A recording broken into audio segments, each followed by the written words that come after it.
kalian semua. Semoga kita semua dalam keadaan sehat walafiat ya.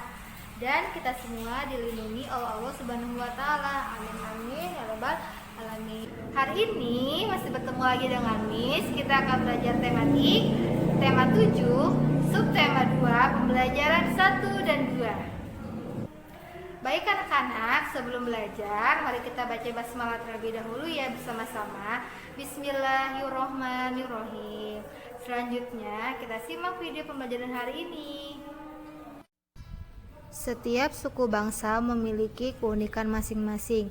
Ada suku bangsa yang menganut garis keturunan ibu atau matrilineal, misalnya suku Minang dari Sumatera Barat. Ada pula suku yang membuat larangan anggota masyarakatnya untuk naik kendaraan dan mengharuskan berjalan kaki seperti suku Baduy Dalam. Indonesia terkenal akan keunikan suku bangsanya. Keunikan tersebut tercermin dalam kebiasaan setiap suku bangsa atau upacara adat yang berlangsung di setiap daerah. Berikut adalah dua bacaan singkat tentang keunikan dua suku bangsa yang ada di Indonesia. Setelah kita membaca teks tentang keunikan dua suku bangsa, lalu kita akan menentukan gagasan pokok dari setiap paragraf dalam teks tersebut. Warisan leluhur suku Kajang. Suku Kajang tinggal di pedalaman Kabupaten Bulukumba, Sulawesi Selatan. Mereka dapat dikenali melalui pakaian yang mereka pakai, yakni baju serba hitam. Mereka juga selalu mengenakan sorban hitam dan berjalan kaki kemanapun mereka pergi. Menurut mereka, pakaian hitam memiliki makna kebersahajaan, kesederhanaan, serta kesetaraan seluruh anggota masyarakatnya. Mereka juga memakai pakaian hitam agar mereka selalu ingat akan kematian. Makna kesetaraan juga dapat terlihat dari bentuk bangunan rumah yang ada di daerah tempat tinggal mereka. Semua model, ukuran, dan warna terlihat serupa dengan atap rumbia dan dinding papan. Sebuah rumah berdinding bambu hanya dimiliki oleh pemimpin mereka yang disebut dengan Amatoa. Mereka memegang teguh tradisi nenek moyang, yakni papasang, yang artinya hidup sederhana. Suku Kajang menolak kemegahan dunia. Listrik juga tidak ditemukan di sana. Masyarakat suku Kajang menolak kehadiran listrik di daerah mereka tinggal. Menurut mereka, listrik merupakan bagian dari bentuk kemewahan dunia. Mereka tidak menggunakan peralatan elektronik apapun karena bagi mereka, modernisasi dapat menghalangi hubungan dengan para leluhur. Suku Kajang terbagi dua, yakni suku Kajang Dalam yang tinggal hanya di dusun Benteng, sementara suku Kajang Luar tersebar di 7 desa di Bulukumba. Sekalipun terbagi dua, tidak ada perbedaan antara dua suku ini. Sejak dahulu hingga kini, mereka selalu berpegang teguh pada ajaran leluhur dalam menjaga keseimbangan hidup dengan alam. Pokok pikiran adalah suatu gagasan pokok atau ide pokok yang mengandung informasi inti dan menjadi dasar pembentukan suatu kesatuan bahasa yang terdapat pada paragraf. Temukan pokok pikiran dari setiap paragraf yang terdapat pada teks warisan leluhur suku Kajang. Setelah kita membaca teks tentang warisan leluhur suku Kajang, mari sama-sama kita cari pokok pikiran atau gagasan pokoknya pada setiap paragraf. Untuk paragraf pertama, gagasan pokoknya adalah suku Kajang berada di pedalaman Kabupaten Bulukumba, Sulawesi Selatan. Untuk paragraf kedua, masyarakat suku Kajang yang masih sangat teguh dalam memegang tradisi. Dan paragraf ketiga yaitu suku Kajang terbagi dua, yaitu suku Kajang Dalam dan suku Kajang Luar. Kosakata baru yang menurutmu sulit atau kata-kata yang sulit dalam teks warisan leluhur suku Kajang dapat kita cari maknanya melalui Kamus Besar Bahasa Indonesia. Terdapat 5 kosakata baru atau kata-kata yang sulit. Yang pertama, sorban. Kedua, rumbia. Ketiga, modernisasi. Keempat, peralatan elektronik. Dan kelima, tradisi. Teks tentang kearifan lokal suku Baduy. Dari sekian banyak suku yang berupaya mempertahankan kearifan lokal serta adat istiadatnya, tidak lengkap jika kita tidak mempelajari suku Baduy. Suku Baduy terbagi atas suku Baduy dalam dan luar, yang hingga kini masih memegang teguh nilai kepercayaan dari para leluhurnya. Suku Baduy merupakan masyarakat etnis Sunda yang hidup selaras dengan alam di wilayah Banten, tepatnya di Desa Kanekes, Kabupaten Lebak. Suku Baduy luar masih memegang adat istiadat dan tradisi, tetapi dalam kesehariannya sudah berinteraksi dengan masyarakat yang berasal dari luar suku Baduy. Suku Baduy luar mengenakan pakaian serba hitam. Hal ini berbeda dengan suku Baduy dalam yang mengenakan pakaian serba putih. Suku Baduy luar juga mengenal alat-alat elektronik dan diperkenankan menggunakannya, serta memanfaatkan listrik untuk kebutuhan sehari-hari. Suku Baduy luar juga diperkenankan menggunakan sabun dan sampo, suatu hal yang dilarang oleh suku Baduy dalam karena penggunaannya yang dapat mencemari lingkungan. Suku Baduy dalam sendiri merupakan suku Baduy yang masih memegang erat adat istiadat dan tradisi. Mereka biasanya memakai pakaian serba putih yang melambangkan kesucian. Mereka juga pantang menggunakan benda-benda elektronik atau bahkan menggunakan listrik.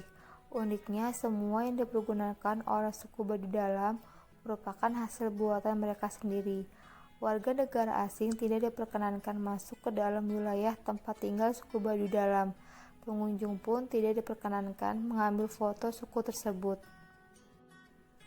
Hingga saat ini, masyarakat suku Baduy tidak menggunakan transportasi apapun dan hanya berjalan kaki untuk bepergian.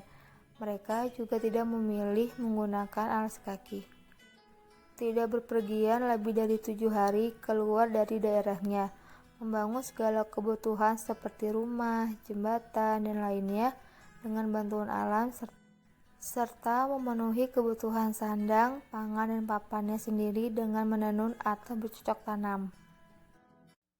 Sekalipun berbeda, namun kedua suku ini tetap memegang nilai luhur dan mewariskannya secara turun-temurun dalam masyarakatnya. Generasi selanjutnya tetap diajarkan untuk hidup apa adanya, tetap sederhana, kekeluargaan, dan berjiwa gotong royong. Pokok pikiran adalah suatu gagasan pokok atau ide pokok yang mengandung informasi inti dan menjadi dasar pembentukan suatu kesatuan bahasa yang terdapat pada paragraf. Temukan pokok pikiran dari setiap paragraf yang terdapat pada teks kearifan lokal suku Baduy. Baik anak-anak, setelah kita membaca teks tentang kearifan lokal suku Baduy, mari sama-sama kita cari pokok pikiran atau gagasan pokok dari setiap paragraf. Untuk paragraf pertama, pokok pikirannya yaitu mempelajari suku Baduy. Untuk paragraf kedua, suku Baduy luar memegang adat istiadat dan tradisi walaupun sudah berinteraksi dengan masyarakat dari luar. Untuk selanjutnya, paragraf ketiga, suku Baduy dalam merupakan suku Baduy yang memegang erat adat istiadat dan tradisi. Selanjutnya, untuk paragraf keempat, masyarakat Baduy tidak menggunakan transportasi untuk bepergian. Dan yang terakhir yaitu paragraf kelima, kedua suku Baduy tetap memegang nilai luhur dan mewariskannya secara turun-temurun dalam masyarakat. Kosakata baru atau kata-kata yang sulit dapat kita cari melalui Kamus Besar Bahasa Indonesia.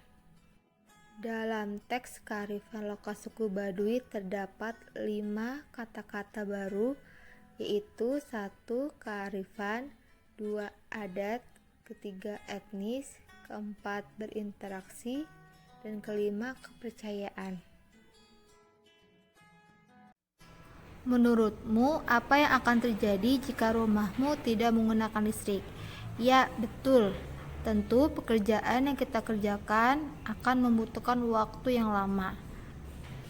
Selain itu, rumah kita akan terasa gelap, panas, dan akses komunikasi terputus. Air bersih tidak mengalir, dan masih banyak lagi yang lainnya. Apakah manfaat listrik dalam keseharian kita? Ya, betul. Yang pertama, listrik sebagai sumber penerangan di malam hari. Yang kedua, listrik sebagai sumber panas. Contohnya pada rice cooker. Yang ketiga, listrik sebagai sumber energi gerak. Contohnya pada kipas angin. Pekerjaan kita akan menjadi lebih cepat selesai, dan masih banyak lagi yang lainnya. Radio merupakan peralatan listrik. Peralatan listrik dapat bekerja karena dipengaruhi oleh gaya listrik. Gaya listrik adalah gaya yang ditimbulkan oleh benda bermuatan listrik. Listrik memiliki dua jenis muatan, yaitu muatan positif dan muatan negatif. Dua benda yang bermuatan listrik sejenis jika didekatkan akan tolak-menolak. Dua benda yang bermuatan listrik tidak sejenis jika didekatkan akan tarik-menarik. Gejala tarik-menarik antara dua buah benda seperti penggaris plastik dan potongan kertas dapat dijelaskan menggunakan konsep muatan listrik. Muatan listrik timbul karena adanya elektron yang dapat berpindah dari satu benda ke benda lainnya. Benda bermuatan positif adalah benda yang kekurangan elektron, sedangkan benda yang bermuatan negatif adalah benda yang berkelebihan elektron. Untuk mengamati pengaruh gaya listrik, lakukan kegiatan-kegiatan berikut. Nah, apa yang terjadi jika sisir didekatkan dengan potongan kertas anak-anak? Ayo, ada yang bisa? Kenapa? Nah, kita akan mencoba percobaan listrik statis. Nah, ayo kita siapkan sisir plastik dan kertas. Coba anak-anak siapkan di rumah ya, dan ikuti percobaan listrik statis ini. Nah, yang pertama, anak-anak sobek kertas menjadi potongan-potongan kecil. Silakan disobek ya. Kemudian yang kedua, coba dekatkan sisir ke sobekan kertas. Nah, dekatkan sisirnya ke kertas yang sudah kamu sobek tadi. Sudah? Nah, itu waktu kamu mengamati peristiwa yang terjadi di langkah kegiatan pertama dan kedua ini, apa yang terjadi? Nah, kamu bisa lihat ya, pasti belum ada terjadi apa-apa ya. Nah, kemudian coba gosok sisir ke rambut selama 2 menit. Silakan kamu gosok sisirnya ke rambutmu ya, rambut kering ya, 2 menit. Nah, kemudian dekatkan lagi sisirnya ke sobekan kertas. Kira-kira apa yang terjadi? Nah, kalau Miss Julita kertasnya terangkat. Iya, kertasnya mengikuti sisir. Apakah kamu juga melakukan kegiatan yang sama? Nah, kalau kamu sudah melakukan yang sama dan sudah mengamati, nah coba kamu tuliskan kesimpulanmu ya. Tuliskan kesimpulan apa yang kamu lihat atau apa yang kamu amati dalam percobaan listrik statis ini. Ya, coba kamu tuliskan di kolom komentar ya. Nah, kemudian anak-anak, peristiwa pada percobaan yang kamu lakukan merupakan contoh listrik statis. Nah, ada dua jenis listrik. Yang pertama yaitu listrik statis dan yang kedua yaitu listrik dinamis. Nah, pernahkah kamu mendengar kata statis dan dinamis anak-anak? Nah, statis artinya sesuatu yang diam. Kemudian dinamis itu artinya sesuatu yang bergerak dan bertenaga. Dalam gaya listrik dikenal pula istilah listrik statis dan listrik dinamis. Nah, kalau listrik statis itu adalah listrik yang diam dan tidak mengalir anak-anak. Contohnya ketika kita menggosok balon ke rambut. Nah, coba kamu lihat gambar di atas ya. Kemudian yang kedua, listrik dinamis adalah listrik yang terus-menerus bergerak atau mengalir dalam suatu rangkaian listrik. Nah, contohnya yang kamu biasa lakukan di rumah yaitu listrik yang kita gunakan setiap hari. Saat kamu menyalakan lampu, menyalakan setrika, saat menyetrika, saat menyalakan kulkas, itu semua disebut listrik dinamis karena di dalamnya listrik terus-menerus bergerak dan mengalir dalam suatu rangkaian ya. Keragaman budaya Indonesia juga dapat terlihat dari tarian adat yang biasa dipertunjukkan dalam acara upacara adat. Tarian menjadi pelengkap budaya yang juga memegang peranan penting dalam kehidupan suatu suku bangsa. Tarian dibawakan secara perorangan atau berkelompok. Ada tarian yang menceritakan tentang kisah perjalanan suatu suku, penyambutan tamu yang datang dari luar daerah, atau berisikan pesan damai. Contohnya tari tortor dari Sumatera Utara yang merupakan tarian yang biasanya ditampilkan dalam upacara penyambutan tamu. Kostum tarian yang unik dan menarik juga dapat menjadi salah satu daya tarik sebuah tarian daerah. Tarian daerah menjadi salah satu kelebihan dalam ragam budaya di Indonesia. Misalnya saja di Papua, tari peran dari Papua yang biasanya dibawakan secara berkelompok menunjukkan kegagahan dan sikap kepahlawanan masyarakat Papua. Banyak penari dalam tari ini terdiri atas 7 orang atau bahkan lebih.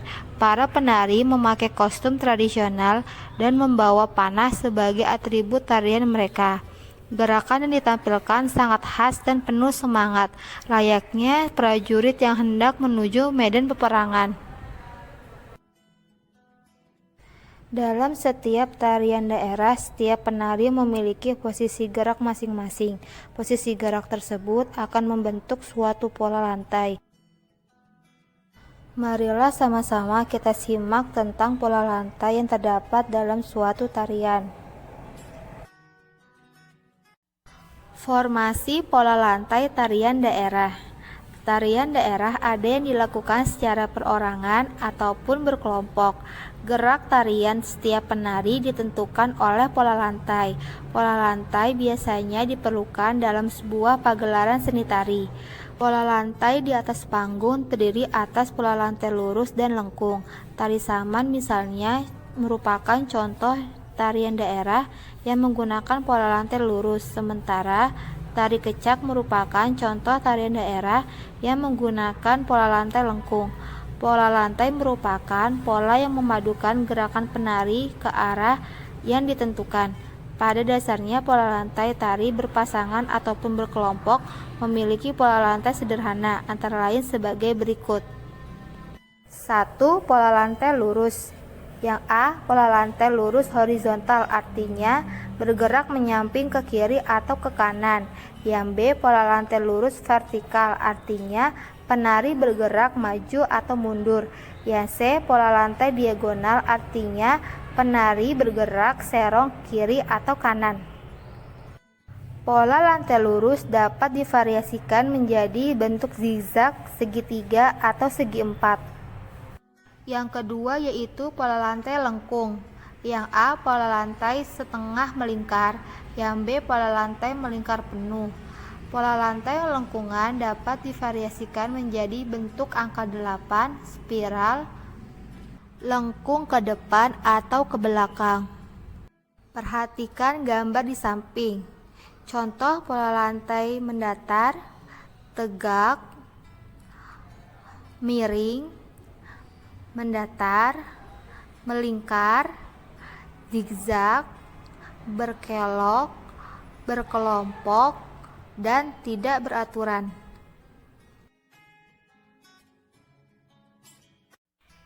Jenis pola lantai. Pola lantai vertikal. Ini merupakan pola lantai bentuk vertikal. Artinya, penari membentuk garis vertikal, yaitu garis lurus dari depan ke belakang atau sebaliknya. Pola lantai ini banyak digunakan pada tari klasik. Contohnya yaitu tari perang dari Kalimantan Selatan, yang kedua tari lilin dari Sumatera Barat, yang ketiga tari serimpi dari Jawa Tengah, yang keempat tari yospen dari Papua, dan kelima tari baris cengkedan dari Bali. Berikut contoh gambar tari menggunakan pola lantai vertikal.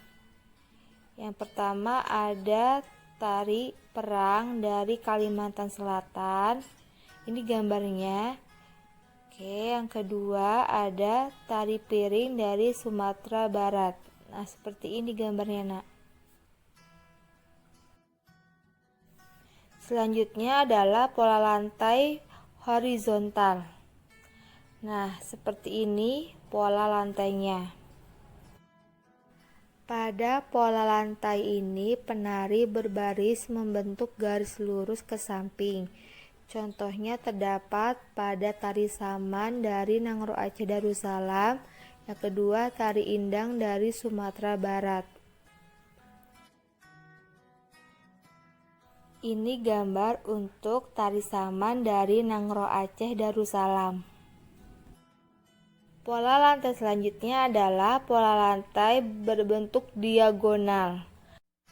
Berikut adalah contoh pola lantai berbentuk diagonal seperti ini, Nak.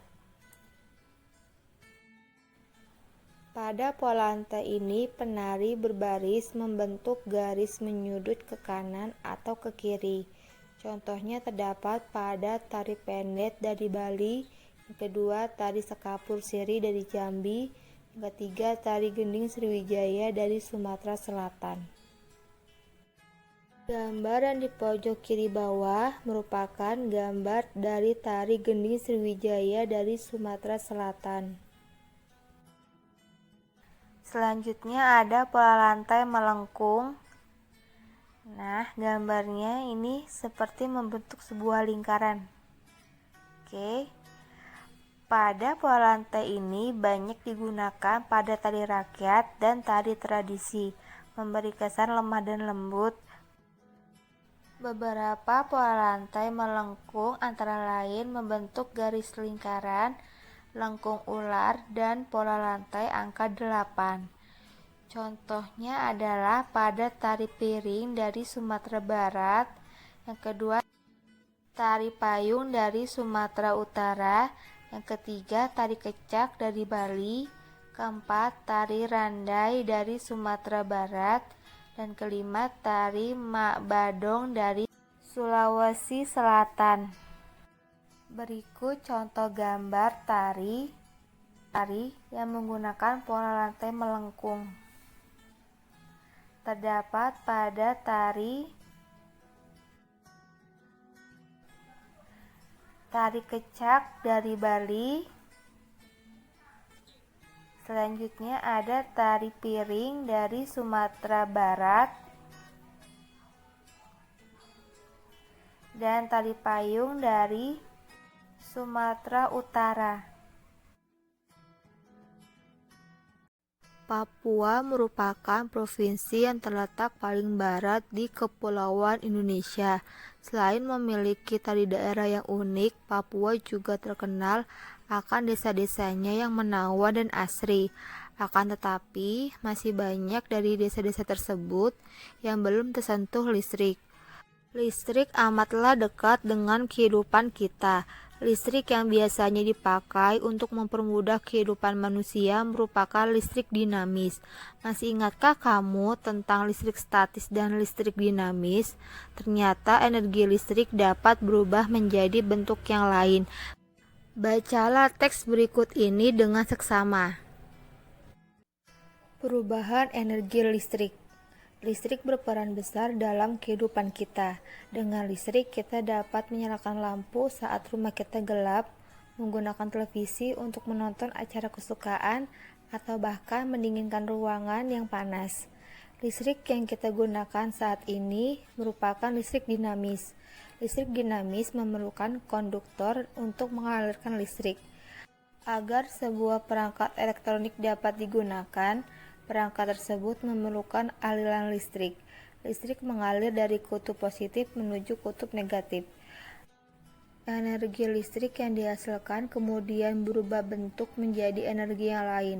Misalnya saja perubahan energi listrik pada mesin cuci. Energi listrik yang mengalir pada mesin cuci berubah menjadi energi gerak. Lalu bagaimana dengan pengering rambut? Pada pengering rambut, energi listrik berubah menjadi energi panas.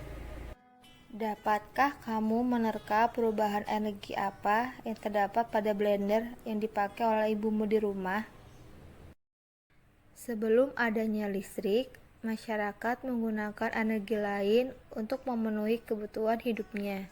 Misalnya menggunakan lampu minyak atau lampu petromak.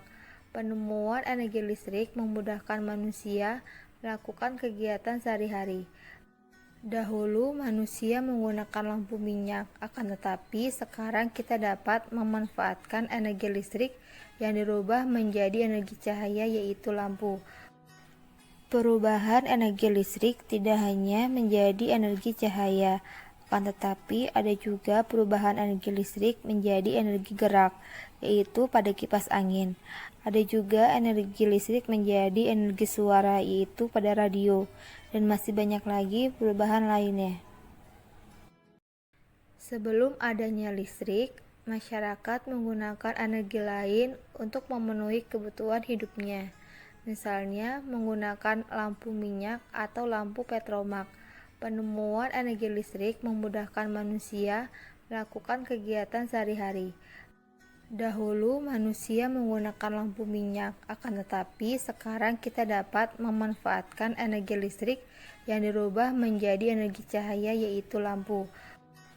Perubahan energi listrik tidak hanya menjadi energi cahaya, akan tetapi ada juga perubahan energi listrik menjadi energi gerak, yaitu pada kipas angin. Ada juga energi listrik menjadi energi suara, yaitu pada radio, dan masih banyak lagi perubahan lainnya. Peralatan listrik akan berfungsi jika arus mengalir dalam peralatan listrik tersebut. Perhatikan pada gambar ilustrasi berikut. Arus listrik mengalir dari kutub positif ke kutub negatif. Energi listrik akan diubah menjadi energi lain sesuai dengan kegunaan peralatan listrik tersebut. Perubahan energi listrik pada peralatan listrik diantaranya yaitu energi listrik menjadi energi gerak. Energi listrik menjadi energi bunyi. Energi listrik menjadi energi cahaya. Energi listrik menjadi energi panas. Dan energi listrik menjadi energi cahaya dan bunyi. Sekarang perhatikan contoh energi listrik menjadi energi gerak. Contohnya blender. Cara kerjanya dari blender adalah energi listrik mengalir dan melewati blender. Jika saklar blender dinyalakan, energi listrik yang masuk ke blender akan diubah menjadi energi gerak, sehingga blender berfungsi untuk menghaluskan makanan. Energi listrik menjadi energi bunyi. Contohnya pada bel listrik. Cara kerja bel listrik yaitu energi listrik mengalir dan melewati bel listrik. Jika saklar bel listrik ditekan, maka energi listrik akan masuk ke bel listrik dan diubah menjadi energi bunyi. Perhatikan pada video singkat berikut ini. Selanjutnya, energi listrik menjadi energi cahaya. Contohnya pada lampu. Cara kerjanya yaitu energi listrik mengalir dan melewati lampu. Jika saklar lampu ditekan, maka energi listrik akan masuk ke lampu dan diubah menjadi energi cahaya. Listrik menjadi energi panas. Contohnya pada pemanggang roti. Cara kerjanya, energi listrik mengalir dan melewati pemanggang roti. Jika saklar pemanggang roti ditekan, energi listrik akan memanaskan elemen pemanas pada pemanggang roti.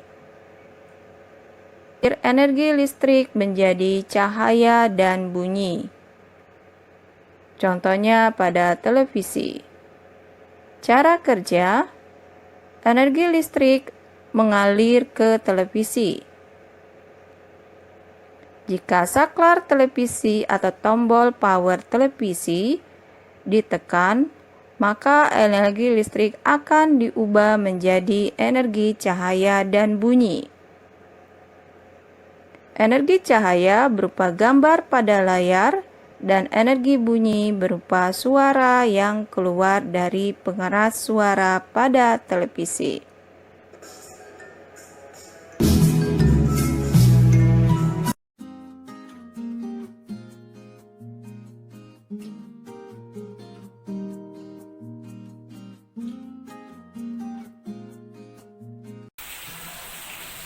Baik, anak-anakku yang soleh dan soleha, pembelajaran hari ini telah selesai. Mari sama-sama kita ucapkan hamdalah, alhamdulillahirabbil alamin.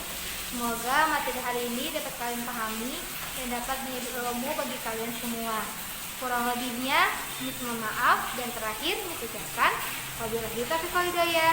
Wassalamualaikum warahmatullahi wabarakatuh. Tetap semangat anak-anak belajarnya.